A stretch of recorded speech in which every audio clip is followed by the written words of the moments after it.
E aí, galera, boa noite. Meu nome é Danilo, eu sou coordenador do cursinho e também professor de Química. Hoje a gente vai estar resolvendo algumas questões aqui dos vestibulares do Paraná, mas antes disso eu quero explicar um pouquinho do cursinho para vocês, para pessoas que estão assistindo, que estão se interessando pelo cursinho, querendo conhecer um pouco mais, só vou passar uma explicação básica. O cursinho ele vai ocorrer em duas modalidades, tanto presencial quanto online.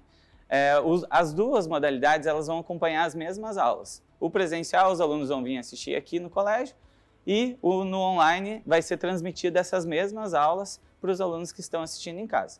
A grande diferença das duas modalidades acaba sendo o preço. O presencial é R$ 349,90 e o online é R$ 149,90. Se você tiver mais alguma dúvida, você pode entrar em contato com a gente ou entrar no site do colégio. Lá vai ter uma aba que vai jogar você para a página de inscrição do cursinho e lá tem todos os dados que você precisa para saber melhor do cursinho. O cursinho vai começar dia 29. Antes disso, a gente está fazendo essa semana de resolução de exercícios e vai ter 2 semanas seguintes, agora do dia 15 e do dia 22, que nós vamos fazer uma revisão onde nós vamos ver alguns conceitos que os alunos sentem algumas dificuldades. E são conceitos que geralmente não se para explicar. Então, alguma coisinha sobre matemática básica, português, física, química, unidades de medida, a gente vai estar vendo antes para você entrar 0 bala já e arrasar no cursinho, tá bem? Agora nós vamos começar, como sou professor de Química, eu vou resolver alguns exercícios dos vestibulares aqui do Paraná com vocês, tá? Meu nome, né, e a matéria. E o primeiro exercício que eu trouxe para fazer com vocês é um exercício da UEPG. O que eu posso falar da UEPG para vocês, gente? A UEPG é super conteudista. O que você estuda é o que cai. Ela não viaja muito, ela não vai cobrar além do que é passado dentro de uma apostila do cursinho. Ela vai passar aquilo e pronto, acabou, entendeu? Então eu gosto das questões da UEPG porque é bom de trabalhar com elas, porque o que você ensinou é o que acaba caindo. Então aqui, ó, sobre as propriedades periódicas dos elementos, assinale o que for correto. Quando falar sobre propriedade periódica, automaticamente vai estar falando de tabela periódica. Não tem como estar falando de outra coisa. Então, vamos analisar as assertivas. A primeira, o elemento de maior eletronegatividade e de maior afinidade eletrônica da tabela periódica é o flúor. Então, antes disso, nós precisamos saber o que é eletronegatividade e o que é afinidade eletrônica. Eletronegatividade é a capacidade que um átomo tem de deixar os elétrons dentro de uma ligação mais próximos dele. Então, quando os átomos fazem ligação, eles usam os elétrons para fazer ligação. Os elétrons são a ponte para fazer essa ligação. Então, quanto mais eletronegativo um átomo é, mais próximo ele vai querer deixar esses elétrons dele. Entenderam? E afinidade eletrônica é a energia que o átomo possui para liberar quando ele recebe um elétron. Então, o átomo que tem maior capacidade de receber ou puxar esse elétron para mais próximo dele, também vai ter uma maior energia para liberar ao fazer isso, entendeu? Então, os dois andam casadinhos. O que eu costumo fazer para explicar afinidade eletrônica e eletronegatividade para os alunos? Não sei se é um conceito que vocês já têm, mas prótons e elétrons, eles se atraem. Carga positiva, carga negativa. Isso é lei de Coulomb, se vocês estudaram lá em física. Então, eles vão se atrair por serem cargas negativas. Então, vamos imaginar aqui que eu tenho o núcleo, que é positivo, e em volta do núcleo eu vou ter os eletronzinhos aqui, que são negativos. Então, o núcleo é positivo e os elétrons que estão em torno vão ser negativos. Existe uma lei que é chamada regra do octeto. Essa regra do octeto, ela diz que os átomos se estabilizam com 8 elétrons. Isso já se chama de regra porque existem exceções. Então, a maioria dos átomos se estabilizam com 8 elétrons na camada de valência. Então, vamos pegar aqui 8 elétrons na CV. Eu escrevo CV, gente, para não ficar escrevendo camada de valência. Então, quando vocês verem CV, é camada de valência. Então, os átomos se estabilizam, eles precisam de 8 elétrons para se estabilizar. Existem variações disso? Existem, mas elas são exceções. Então, a gente vai ver depois com mais detalhe. Então, para eles terem 8 elétrons, eles vão ter que realizar ligações. Apenas os gases nobres que não, pois eles já possuem 8 elétrons na camada de valência, então eles não precisam. Por isso que eles são chamados de gases nobres, eles já possuem uma estabilidade. O que é estabilidade hoje em dia para a gente? Estabilidade é você ter um emprego, você conseguir pagar a tua casa, pagar um carro, viajar final de ano, a gente chama isso de estabilidade. No mundinho ali dos átomos, estabilidade é ter 8 elétrons. Então, por isso que os carinhas que têm 8 elétrons na camada de valência, que são os gases nobres, eles são chamados de gases nobres, eles são a nobreza, eles já possuem essa estabilidade. Então, voltando aqui, núcleo positivo, eletrosfera onde os elétrons ficam negativo. O que essa eletrosfera quer ter na sua última camada? Ela quer ter 8 elétrons. Para que ela faça isso, ela precisa fazer ligações, entendeu? Então, o átomo que está falando aqui é o elemento flúor. O elemento flúor, ele possui 9 elétrons no total. Ele possui 9 prótons e 9 elétrons, quando ele está neutro, né? Então, se eu fizer a distribuição eletrônica dele aqui, ó, 1s2, 2s2, 2p, 5. Se eu pegar essa distribuição eletrônica, eu vou ter na camada de valência dele, se eu contar aqui, ó, 5 mais 2, eu vou ter 7 elétrons. Eu tendo 7 elétrons, só falta 1 elétron para eu chegar na minha estabilidade, que é a minha regrinha do octeto. Então, esse átomo de flúor, ele possui essa capacidade de pegar esses elétrons para ele muito maior do que os outros átomos. Por quê? Porque ele já possui 7, então para ele é mais fácil, eu costumo explicar assim para os alunos, para ele é mais fácil de atingir o octeto. E se for pensar dentro, lá na tabela nós vamos ter as famílias, né? Eu garanto que já deve ter aluno que vai pensar o seguinte: ah, mas todos os da 7A, todos os elementos da 7A lá, eles possuem 7 elétrons na camada de valência. Então por que é só o flúor? Agora que entra a explicação que eu peguei aqui no começo. Se você pegar, cada vez que você for mais para baixo da tabela periódica, cada vez que você pular de período, você aumenta uma camada eletrônica. Então, do flúor para cá, eu aumentei uma camada. Daqui para cá, aumentei uma camada. Quanto mais, maior número de camadas, imagine que é o meu núcleo. Eu tenho uma camada, 2 camadas, 3 camadas. Concorda? Quanto mais afastada essa camada está, mais afastado o elétron está do núcleo e menor a interação entre o núcleo e a eletrosfera. Então, o flúor, por ele conter menor quantidade de camada, ele consegue atrair esse elétron para a camada de valência dele muito mais do que os átomos que têm camadas a mais, entendeu? Então, o flúor é mais eletronegativo e tem uma afinidade eletrônica maior, pelo fato dele possuir menos camadas e atrair mais esse elétron para a camada de valência dele, e também por ele já ter 7 elétrons na camada de valência e estar pertinho ali de atingir a estabilidade.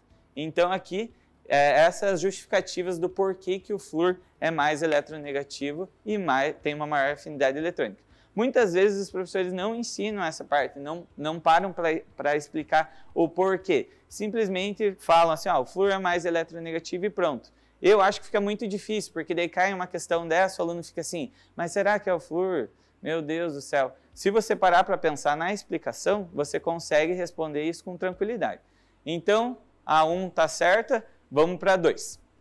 Em o mesmo período da tabela periódica, o raio atômico aumenta à medida que aumenta o número atômico, devido à diminuição da força de atração do núcleo sobre os elétrons. Eu só vou dar uma apagada aqui, para não confundir uma coisa com a outra, para vocês, fica mais fácil. Gente, deixa eu contar uma história para vocês. Eu tenho uma aluna, talvez ela esteja até assistindo, eu tenho uma aluna que ela estudava muito, mas muito, para fazer o vestibular da EPG e da UEM também. Vocês acreditam que eu poderia colocar ela até para dar aula no meu lugar, de tão boa que era aluna. E ela errou, acho que foi essa questão aqui, e por causa dessa questão ela ficou de lista de espera em medicina na UEPG. Só que deu tudo certo e ela entrou, está matriculada agora, mas passamos o nervo com ela por causa de uma questão simplesinha. Se eu não me engano foi essa assertiva, depois se ela estiver assistindo ela vai falar, é verdade isso daí. Então, o que acontece? No mesmo período da tabela periódica. O que é período? A tabela é separada em linhas, em colunas e em linhas. Então, o que acontece? Ele está pedindo para analisar em período. Então, é nas linhas da tabela periódica. Então, vamos imaginar pegar uma linha lá da tabela periódica. Só como exemplo aqui.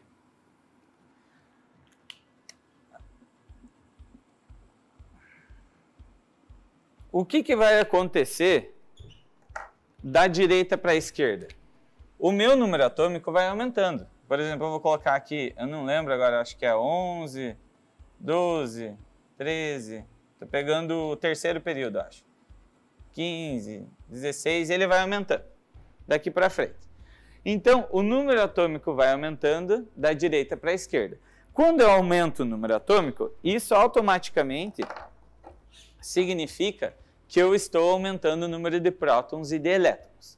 Se eu estou aumentando o número de prótons e de elétrons, eu aumento a minha interação de atração entre o núcleo e o elétron. Vou pegar um exemplo aqui para vocês verem. Deixa eu pensar aqui. O lítio. Ele tem... Peraí, vou pegar outro exemplo. O carbono. O carbono ele tem duas camadas. Na primeira, ele vai ter 2 elétrons. E na segunda, ele vai ter 4 elétrons. O carbono é 6, né, gente? Carbono 6. Então, o que vai acontecer? No núcleo, eu tenho 6 prótons. E na eletrosfera, eu tenho 6 elétrons. Então, esses 6 prótons vão atrair esses 6 elétrons para próximo. Se eu pegar um átomo um pouco maior, que é o neônio, vocês vão notar o seguinte. Tá vendo que eu fiz ele menorzinho? Já tem uma intenção. Aqui ele vai ter 2 elétrons na primeira camada e 8 elétrons na camada de valência. Ó, esse daqui é um gás nobre, gente. Aquele que eu falei para vocês. Ele já possui estabilidade, ele já tem 8 elétrons na sua camada de valência. Então, voltando aqui. O carbono ele tem 6 prótons e 6 elétrons. Esses 6 prótons conseguem atrair 6 elétrons com uma certa força. Agora, se vocês pararem para pensar, o neônio ele já tem 10 elétrons dentro da camada de valência, 10 prótons dentro do núcleo dele e 10 elétrons na camada de valência. Então, ele tem uma força muito maior de atração, que é essa força de atração núcleo sobre os elétrons, maior. Se eu atraio algo maior, se eu tenho uma atração maior, eu vou atrair isso para mais perto. E isso vai fazer com que esse átomo seja menor do que esse átomo. Então, o que a questão está falando? Num mesmo período, conforme aumenta o número atômico, é isso que está falando? Aumenta na medida que o número atômico. Isso. Então, conforme aumenta o número atômico, é o contrário. Quando eu aumento o número atômico, eu aumento a atração, porque eu vou ter mais prótons e mais elétrons. Eles se atraem, se eu tenho um número maior dos dois, a atração maior diminui o tamanho do átomo. Conseguiram entender? Isso aqui é bem pegadinha, gente, porque o aluno vai pensar assim, se ele tem mais prótons e elétrons, ele vai ficar maior, né? Não, não é dessa maneira que vocês têm que pensar. Tem que ficar atento a essas questões, porque vocês acabam errando uma assertiva dessa, vocês perdem a questão inteira. Na EPG perdeu isso aqui a 60 pontos, foi para o balalau, não tem mais volta. Então, essa assertiva está errada por quê? Porque o tamanho do átomo diminui conforme aumenta o número atômico num período, entenderam? Então, a 2 está errada. Deixa eu só anotar aqui quais que estão certos, que daí a gente depois dá o gabarito. Por enquanto só 1. Vamos para a assertiva 4. Quando um átomo perde um elétron e adquire carga positiva, o seu raio diminui. Então, vamos pegar... Deixa eu ver quem que eu pego para dar de exemplo a vocês. Vou pegar o sódio, que é o Na. Então, se eu pegar o sódio aqui, ele vai ter Na11. Então, ele tem 11 prótons e 11 elétrons. Então, se eu desenhar o Na aqui, ó, eu vou ter 3 camadas. A primeira camada eu vou ter 2 elétrons. Na segunda camada eu vou ter 8.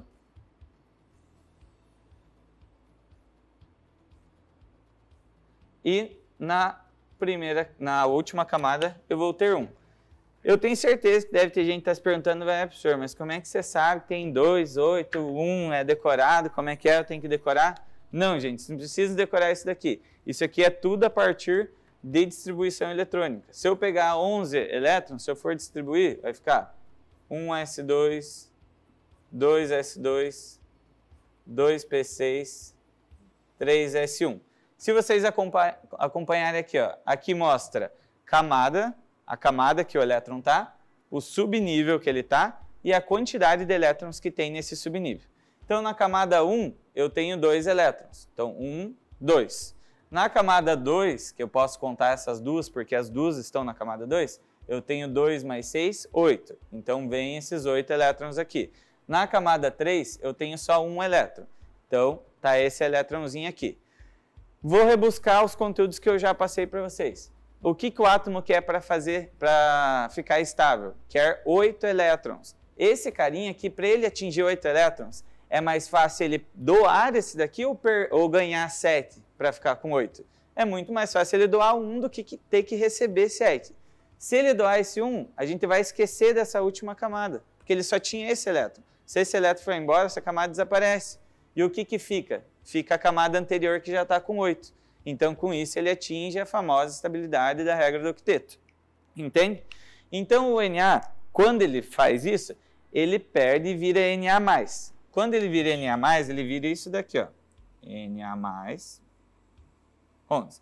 O que é esse maisinho ali? O maisinho significa que ele perdeu um elétron e ficou mais positivo. Vocês têm que esquecer as questões de matemática aqui, entendeu? Porque como que perde e fica positivo? Não é isso que tem que pensar. Aqui é questão de carga, balanço de carga. Então, se o meu átomo tinha 11 prótons, que são positivos, imagine 11 positivo, e tinha 11 elétrons, que são negativos, então 11 positivo, 11 negativo, zerou tudo, é neutro, que é nesse caso aqui e nesse caso. Agora, se ele perdeu um elétron, que é o que eu vou fazer com ele agora, ó, perdeu um elétron. O que acontece? Ele só perdeu o elétron, ele continuou com 11 prótons, agora com 10 elétrons. Então, 11 positivo com 10 negativo, vai ficar 1 positivo, que é essa carguinha aqui. Então, é por isso que mesmo perdendo, ele continua positivo. E, voltando à assertiva aqui, quando um átomo perde um elétron, então esse carinha, o que aconteceu com ele? Perdeu um elétron. Adquiriu o quê? Carga positiva. Por enquanto, tudo certo. E o seu raio diminui. O que aconteceu com ele quando ele perdeu um elétron aqui? Ele não perdeu uma camada? Se ele perder uma camada, automaticamente ele vai diminuir o seu tamanho. Então essa assertiva está certinha. Tem que pensar bem com calma. Questão de química não dá para responder rápido, gente, tipo, ir correndo que vocês vão errar tudo. Tem que ir com calma, vendo o conteúdo, relembrando o que o professor falou, que vai dar tudo certo. Deixa eu ver a 8. Eletronegatividade é a energia liberada quando um átomo em fase gasosa recebe um elétron. Não, gente, eles estão querendo fazer com que vocês se enganem aqui. O que é a eletronegatividade que eu falei na primeira assertiva? É a capacidade de um átomo em atrair os elétrons dentro de uma ligação para próximo deles. Isso é eletronegatividade. Afinidade eletrônica é a capacidade do átomo liberar energia quando recebe um elétron. Então, eles colocaram o quê? A definição de afinidade eletrônica, só que com o nome de eletronegatividade. Esse daí, se você está desatencioso, você marca e perdeu a questão. Não sei se vocês estão ligados, tem aluno que não fez vestibular ainda, mas exercícios de somatória, se vocês marcarem uma errada, vocês perdem a questão inteira. Por mais que vocês tenham marcado as outras certas, vocês perdem a questão inteira. Então, aqui você só marca se você tiver certeza. Senão você perde questão, aqui você perderia 60 pontos. Poderia ser a tua entrada no vestibular. Deixa eu apagar aqui para ver qual que é a última. A seguinte equação, onde x representa um elemento genérico. Então, nós temos x gasoso mais energia indo para x mais 1. Epa, espera só um pouquinho. Anterior. Aí, esse mais um aqui eu acho que foi na hora que passou para o PowerPoint não ficou com a edição, mas é para estar assim, ó. X gasoso mais energia resultando em X gasoso mais 1. Então, o que está acontecendo aqui? Ó? Mais um elétron. O que acontece aqui?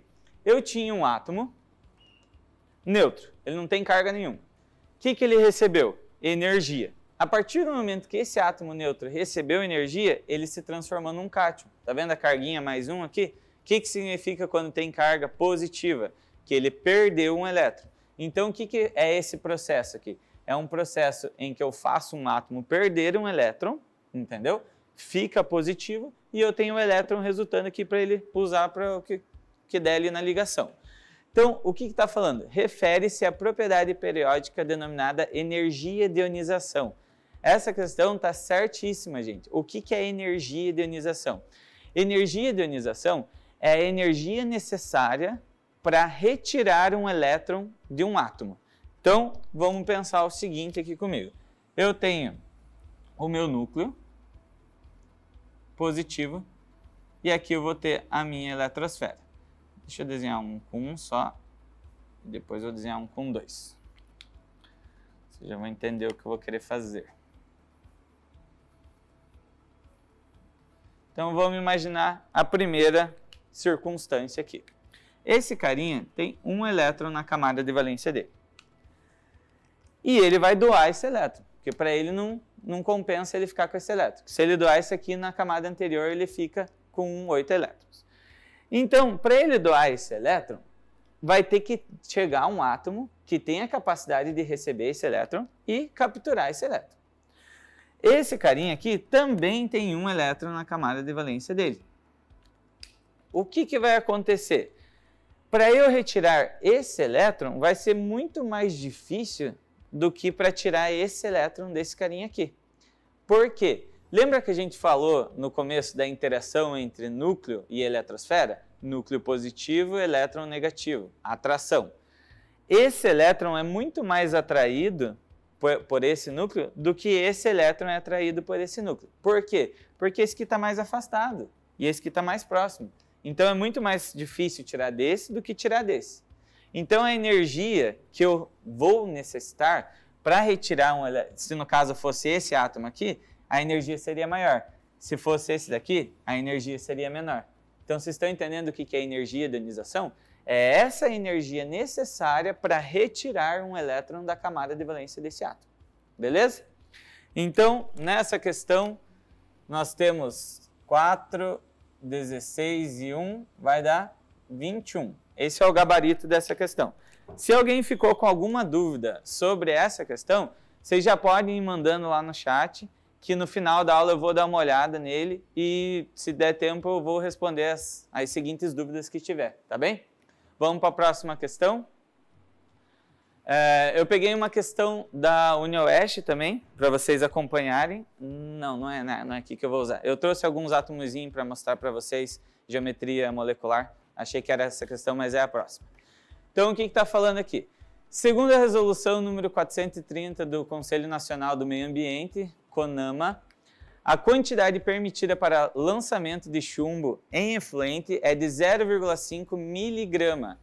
Sabendo que a concentração encontrada desse metal em uma fábrica que utiliza 0,005 milimol por litro, quantas vezes essa quantidade de chumbo está aproximadamente acima ou abaixo do permitido pelo CONAMA? Gente, o que eu quero que vocês prestem atenção nessa questão? Essa questão aqui é de estequiometria.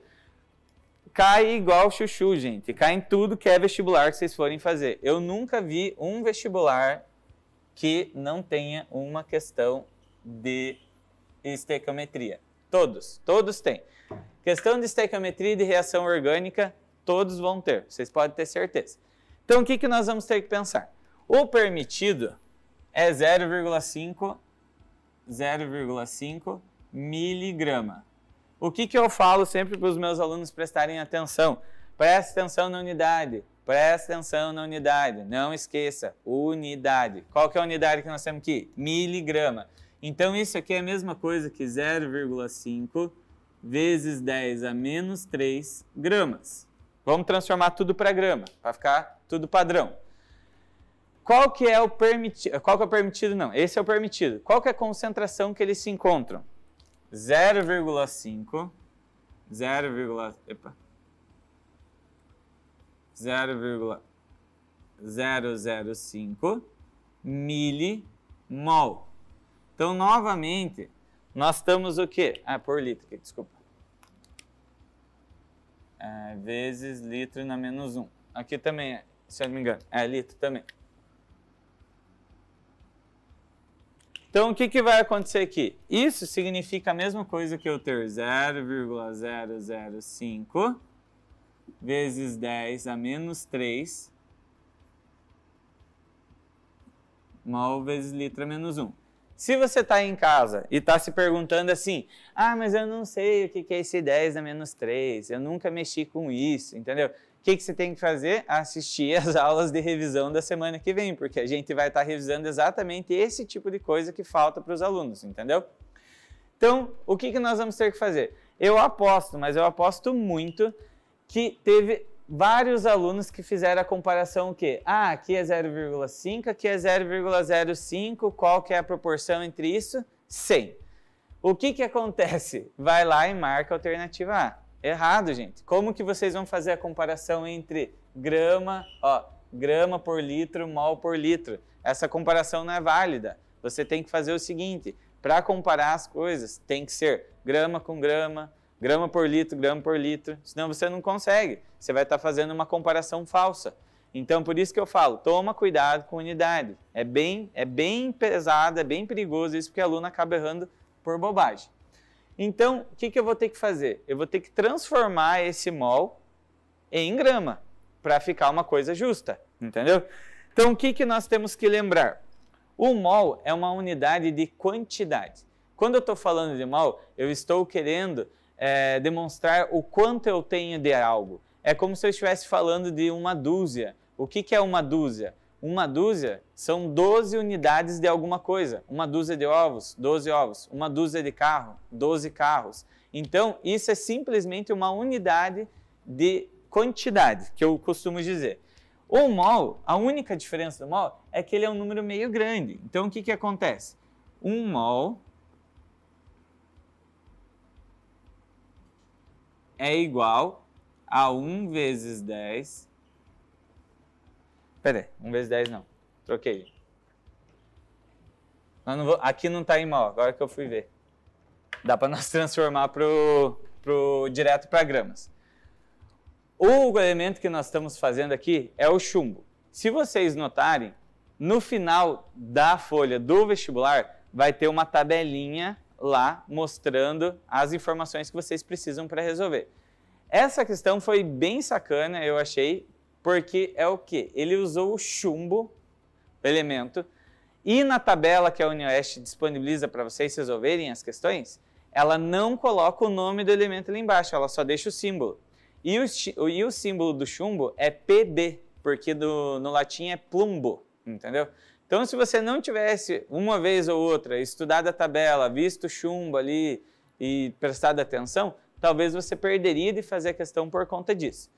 Então, o símbolo do chumbo é PB, vai lá na tabela, olha a massa molar dele. Qual que é a massa molar do chumbo? É 207. Então, o que significa isso? Que em 1 mol de chumbo, eu vou ter 207 gramas, entendeu? Quantos mols eu tenho aqui no exercício? 0,005. Como que eu vou ficar fazendo conta? Gente, vocês estão vendo que aqui está menos 3 e aqui está menos 3? Eu vou ter que fazer a comparação dos dois depois. Então, se eu vou comparar duas coisas que têm a mesma quantidade aqui, eu posso simplesmente só ignorar eles. Depois vocês vão ver que é verdade. Porque é a mesma coisa que eu tenho que multiplicar por 1000 e dividir por 1000 depois. Vai ficar na mesma, entendeu? Então, aqui, 1 mol de chumbo tem 207 gramas. Agora eu preciso saber quantas gramas tem em 0,005. 0,005 é muito ruim. Imagina eu ficar fazendo uma conta lá, 207 vezes, deixa eu ver, ia ficar aqui, 0,05. Imagine para fazer essa conta aqui. Um saco, né? Não tem como ficar fazendo isso daí no vestibular, só para gastar tempo. Então, o que eu indico para os meus alunos? Use notação científica. Se você prestar atenção aqui, minha vírgula está aqui, eu posso pular 1, 2, 3 vezes a vírgula. Se eu estou voltando a vírgula e transformando o número pequeno no número grande, o meu sinal vai ser negativo. Então, eu posso, só um pouquinho, eu posso transformar isso em 5 vezes 10 a menos 3, mol. E assim eu vou descobrir o meu x, que é a quantidade de gramas que eu tenho, né, nesses 0,005. Se vocês têm dificuldade nisso, gente, se apeguem nessa dificuldade. Vocês não podem ter dificuldade nesse tipo de coisa, porque ajuda vocês a resolver a questão bem mais rápido. Então aqui eu vou fazer uma regrinha de 3 básica. Como que eu vou fazer essa conta aqui? 5 vezes 207. O que eu ensino para os meus alunos para fazer rapidão essa conta? 5 vezes 200, 1.000. 5 vezes 7, 35. 1.000 mais 35, 1.035. Então, esse resultado aqui é igual a 1.035 vezes 10, não podemos esquecer, a menos 3. O que estava embaixo aqui, ó? Que unidade que estava em cima do x? Gramas. Então, a unidade do meu x também vai ser em gramas. Descobrimos essa quantidade de gramas. Se eu pegar agora e transformar, por que eu uso a notação científica? Eu só uso para fazer a conta, depois eu retorno ela. Eu peguei e pulei a vírgula 3 vezes para cá para fazer essa conta. E fiquei com menos 3 aqui. Agora, para eu obter o resultado, eu só volto essa vírgula 3 vezes. Então, minha vírgula está aqui, ó. Vou voltar 1, 2, 3. Eu vou chegar no resultado de 1,035 gramas. Então, nessa quantidade de mols aqui, que o exercício deu, nós temos essa quantidade de gramas, entendeu? Qual que é o permitido? 0,5. Então, o que vai acontecer? Só que tem esse vezes 10 menos 3 que a gente cortou aqui, tá, gente? Mas como cortou aqui, aqui vai manter a mesma coisa. Se eu quiser só voltar, é só colocar miligrama aqui, ó. Se vocês não quisessem ter cortado, só ia continuar miligrama. O que está acontecendo aqui? Eu tenho, se eu tinha 0,5, se eu fizer esse 0,5 vezes 2, eu vou para 1, que é uma das alternativas. Se eu fizer 0,5 vezes 4, eu vou para 2. Se eu fizer 0,5 vezes 6, eu vou para 3. Qual que se aproxima mais? Porque ele está pedindo aproximadamente. Se aproxima vezes 2 vezes, né? Porque 0,5 vezes 2 dá 1. E aqui eu tenho 1,035. É bem próximo. Então, a alternativa que nos satisfaz aqui é que nós temos 2 vezes mais do que era permitido pelo órgão aqui do CONAMA. Resolvido, gente? Qualquer dúvida, só vocês falarem. Deixa eu ir para a próxima questão. Alternativa E, tá? 2 vezes maior do que pode. Agora, uma questãozinha da UEM. Não sei se eu vou conseguir resolver essa questão inteira, gente, porque eu acabo por detalhar bastante as resoluções, então acaba tomando bastante tempo. Mas eu vou resolvendo ela até quanto der. Deixa eu apagar aqui para fazer com vocês.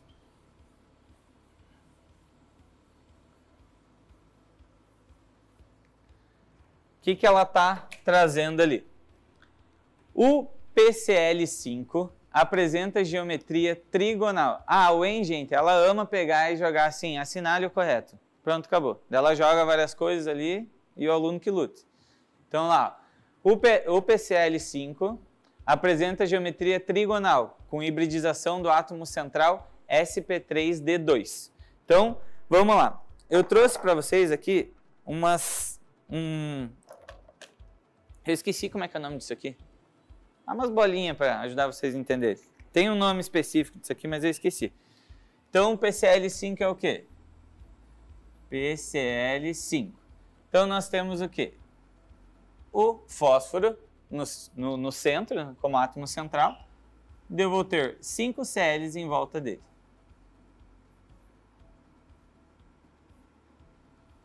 Eu vou tentar fazer aqui para vocês enxergarem a geometria. O que acontece com esse carinha aqui, ó? ele faz isso aqui, ó. Deixa eu ver se eu consigo.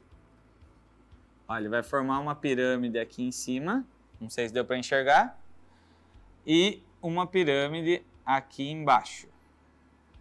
Epa. Exatamente. Não sei se vocês vão conseguir enxergar, tem uma pirâmide em cima e uma pirâmide embaixo. Essa geometria, o nome dela é bipiramidal.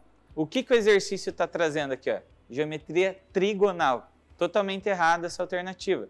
Trigonal é quando eu tenho 3 átomos. É como se eu tivesse isso daqui. Ó, se puder dar um zoom agora aqui. É como se eu tivesse 3 átomos. Assim, ó. Desse jeitinho aqui, ó. Essa geometria aqui era se eu tivesse 3 átomos em volta. Eu tenho 5, que é exatamente isso daqui, ó. Então, o que acontece aqui, ó? Essa é a geometria bipiramidal. Vocês estão vendo que forma uma pirâmide em cima, epa, e uma pirâmide embaixo, entendeu? Então, a alternativa já está errada por isso. Mostrando isso daqui, eu vou mostrar o porquê que essa outra informação que trouxeram no exercício também está errada. Está falando de hibridização. Se eu for pegar o fósforo, fazer a distribuição dele, é P15. Então, 1s2, 2s2, 2p6, 3s2, 3p3. Tem gente que me pergunta se distribuição eletrônica é importante. Muito importante, gente. Muito importante. Vocês estão vendo quanto que eu usei aqui para explicar para vocês. Então, o que acontece? Na camada de valência dele, ele tem 5 elétrons. 2 mais 3, 5 elétrons. Então, eu vou pegar só essa camada de valência para eu fazer a hibridização dele. Se você pegar aqui, ó, quando faço hibridização, eu sempre coloco essa flechinha para indicar energia. Quanto maior para cima, mais energético é o orbital. Se vocês estivessem se perguntando o que é hibridização, gente, não tem como eu vir explicando tudo, porque senão eu ficava aqui umas 3 horas. Mas a hibridização é quando eu uno orbitais para eu possibilitar as ligações que precisa, entendeu? Então eu vou mostrar para vocês o porquê que não é possível ficar com a configuração normal do fósforo. Se eu pegar aqui, ó, o S, o orbital S é uma caixinha, cabem 2 elétrons. O orbital P é 3 caixinhas e cabem 6 elétrons. Eu vou colocar o orbital D aqui, ó, também,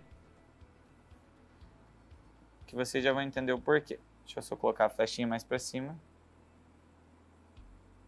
Isso aqui não é junto, tá, gente? É só esses 3 aqui. Então, se eu pegar o fósforo, na camada 3 dele, que é a camada de valência, eu vou ter 5 elétrons. Sempre distribuo o elétron para cima, depois o para baixo. Distribui 2. Tenho mais 3 para distribuir no P. Então, sempre os para cima, depois volta fazendo para baixo. Não vou voltar porque só tinha 3, né? Então, 1, 2, 3. Então, na camada de valência dele tem 1, 2, 3, 4, 5. Quem que faz ligação? Só fazem ligação os elétrons que estão desemparelhados. Anotem isso. Só faz ligação o elétron que está desemparelhado. Então, só esses elétrons que estão desemparelhados que podem fazer as ligações. Essas ligaçõezinhas aqui. Esses elétrons que estão emparelhados, eles não podem fazer ligação. Eles podem fazer um tipo de ligação, mas é uma exceção que eu já vou falar para vocês. Então, se fosse por essa configuração do fósforo, ele poderia fazer 1, 2, 3 ligações. Quantas ligações o fósforo está fazendo aqui? Ele está fazendo 1, 2, 3, 4, 5 ligações. É nesse caso que se faz necessário realizar a hibridização, que é o quê? A união de orbitais para possibilitar certas ligações. Então, o que vai acontecer com o fósforo? Aqui ele está normal, sem ser hibridizado. Agora eu vou pegar e fazer a hibridização dele aqui, ó. Então, vou fazer aqui o S. Nós temos... Peraí, só um pouquinho. Ficar aqui do lado. Nós temos o S. Então, se eu pegar e distribuir o S, eu vou distribuir um carinha. Ele vai poder fazer uma ligação. Ia resolver aqui? Não. Então, vamos pegar e juntar mais os 3 do P. Então, nós vamos aqui, colocamos mais 3 do P aqui, ó. Vamos juntando. 1, 2, 3. O que aconteceu aqui? Eu tenho 5 elétrons para distribuir. 1, 2, 3, 4. Distribuí 4 elétrons. Eu juntei eles aqui, ficou SPPP. Então eu tenho SP3. Resolveu a minha situação? Não resolveu. Por quê? Porque eu preciso fazer 5 ligações. Da onde que eu vou pegar o próximo orbital? Se eu tenho SP, quem que é o meu próximo orbital? D. Vou precisar de quantos? De um só, porque só falta um elétron desemparelhado para encaixar as 5 ligações. Então eu vou pegar um orbitalzinho do D. E com isso, eu vou ter os meus 5 elétrons, que lembra que eu tinha 5 elétrons, todos eles desemparelhados. E os elétrons desemparelhados realizam ligação sigma, que é a ligação simples, entenderam? Então, essa hibridização a gente chama de SP3D. Por quê?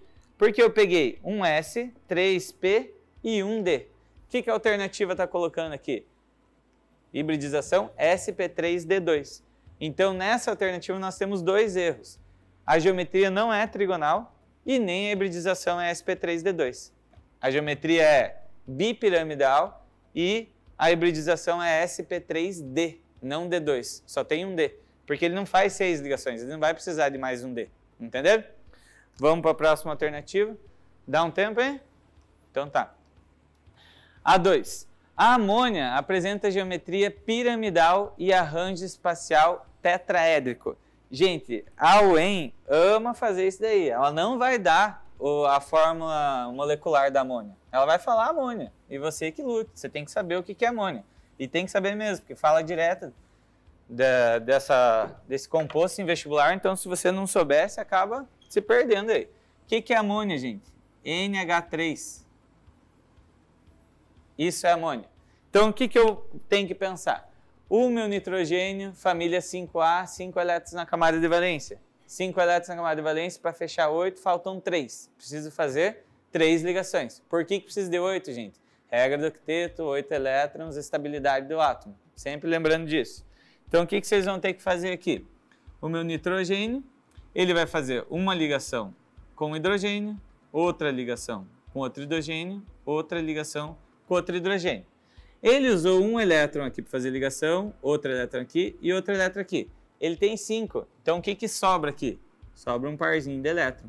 Entendeu? Esse parzinho de elétron vai fazer muita diferença na hora que a gente for ver geometria.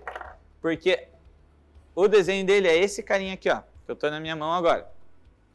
Se vocês forem para pensar, esse carinha aqui do meio é o nitrogênio. Ele está fazendo uma ligação com hidrogênio, outra ligação com outro hidrogênio, outra ligação. E ele tem um par de elétron aqui em cima, que é esse coisinha roxa aqui. O que vocês têm que prestar atenção? Os ligantes que estão em volta do átomo e os pares de elétrons, eles vão querer ficar o mais afastado possíveis uns do outro. Por quê? Porque aqui, o que faz essa ligação? Elétron. O que faz essa ligação? Elétron. Elétron. O que eu tenho aqui? Par de elétron. Elétron com elétron, negativo com negativo, repele. Eles não querem ficar próximos uns dos outros. Então, por isso que eles vão se afastar da maior maneira que eles puderem. Então, essa é a disposição que eles ficam mais afastados uns do outro. O que eu tenho aqui? Eu tenho o formato de um tetraédrico, se vocês separarem aqui, ó. Entendeu? Contando com o meu par de elétron. Então, aqui, ó, o arranjo espacial é um tetraedro mesmo. Só que na hora de ver a geometria, a gente desconsidera esse par de elétron aqui. A gente só vai olhar aqui, ó, que vai montar o quê? Piramidal. Monta uma piramidezinha aqui embaixo. Então, a geometria da molécula é piramidal e o arranjo espacial é tetraedro. Então, essa questão tá certinha. Essa assertiva 02. Dá tempo mais um, Bruno? Tranquilo? Deixa eu ver qual que é o próximo. ClF3. Está aqui. Então, o ClF3 apresenta geometria no formato aproximado de T. Então, o que acontece com o ClF3? Vamos pegar ele aqui. Deixa eu só apagar aqui, senão vai me atrapalhar.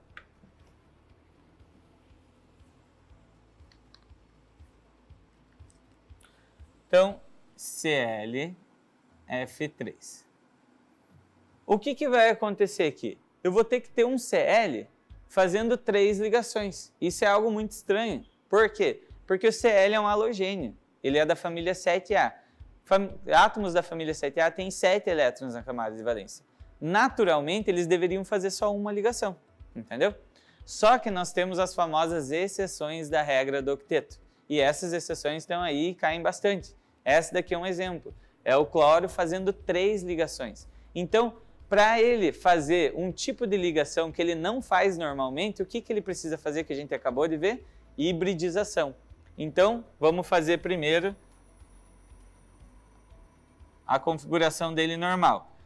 Lembrando que ele tem 7 elétrons na camada de valência. Não vou fazer distribuição aqui, senão vai demorar muito, tá, gente? Mas como ele é da 7A, 7 elétrons na camada de valência. Então, a camada de valência dele vai ter o S, daí vai ter o P, e daí vai ter o D, né? 1, 2, 3, 4, 5. Então, ele tem 7 elétrons na camada de valência. Então, colocamos lá. 1, 2. Lembrando sempre tudo para cima antes e depois fazemos para baixo. Então, temos aqui, ó, 1, 2, 3, 4, 5, 6, 7 elétrons.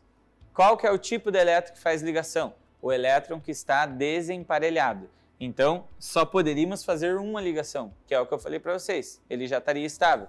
Só que nesse caso, ele faz quantas? Será que eu coloquei errado? Faz 3 ligações, tá certo. Ele vai fazer 3 ligações. Então, ele vai precisar o quê? Fazer hibridização para poder fazer essas ligações ocorrerem. Então, quando eu for fazer a hibridização dele, eu vou ter o quê aqui, ó? Vou pegar... Para fazer a hibridização, você tem que ir pensando aos pouquinhos, gente. Não adianta. Então, se eu pegar e fizer uma casinha aqui, ó, não vai adiantar nada. Que eu nem vou conseguir colocar os 7 elétrons dele. Então, vamos colocar pelo menos umas 3 aqui só para nós começar a pensar. Se eu colocar aqui, ó, 1, 2, 3, 4, 5, 6. Não vai adiantar nada, gente. Não vai caber? Então, vamos pensando em outra hibridização. Então, só nessa hibridização que eu fiz, por enquanto, a gente já usou um S e 2 do P. Então, vamos colocar mais um do P, para nós ver. Vai adiantar se eu deixar assim? Não, porque eu vou distribuir e vai ficar exatamente assim, só que tudo reto. Então, o que vamos fazer? Pegamos um do S, 3 do P, vamos pegar um do D. E agora vamos fazer a distribuição só para vocês notarem. Peguei aqui, ó, 1, 2, 3, 4, 5, 6, 7. Entenderam? O que aconteceu aqui? Eu não estou tendo meus 3 elétrons desemparelhados que eu precisava para fazer as 3 ligações? Estou tendo. Então, eu verifico que eu cheguei na hibridização que eu precisava. Essa hibridização, novamente, tem o mesmo nome lá da outra que a gente acabou de ver. Que é o quê? Hibridização. Um S, 3P e um D. Então, SP3D. Essa é a hibridização desse carinha. O exercício está pedindo? Não está, mas vai ajudar vocês a entenderem como que funciona isso daqui. Se vocês prestarem atenção, esse carinha vai ficar assim, ó. Cl, F, F, F, e daí eu vou ter um par de elétron aqui e um par de elétron aqui. Por isso que ela é chamada de forma de T, entendeu? E agora eu vou mostrar para vocês aqui o porquê que é chamada assim, ó. Se vocês pegarem aqui, ó, se aproximar, vocês vão conseguir ver. Tá vendo esse átomo central? É o meu Cl. Ele vai estar ligado a 3-fluor. Esse formato vai formar bem certinho um Tzinho. Não sei se vai dar para ver no fundo ali, ó. Forma certinho um T aqui, ó. Então, o que acontece? Eu tenho os 3 elétrons que fizeram a ligação. 1, 2, 3. E o que sobrou aqui? 2 pares de elétron. Que são esses 2 pares de elétron que estão aqui em cima, aqui, ó. Para vocês enxergarem. Bom, galera, eu acho que eu não vou conseguir terminar as outras 2 assertivas, porque vai dar o tempo, né? Acho que já deu, né? Na verdade. Se alguém ficar com dúvida nisso, os alunos do cursinho, vocês têm o meu contato. Se é alguém que não é do cursinho ainda, vocês podem me procurar em rede social, me mandar mensagem que eu ajudo vocês a terminarem de resolver, tá bem? Eu só vou dar uma olhada no chat para ver se tem alguma dúvida.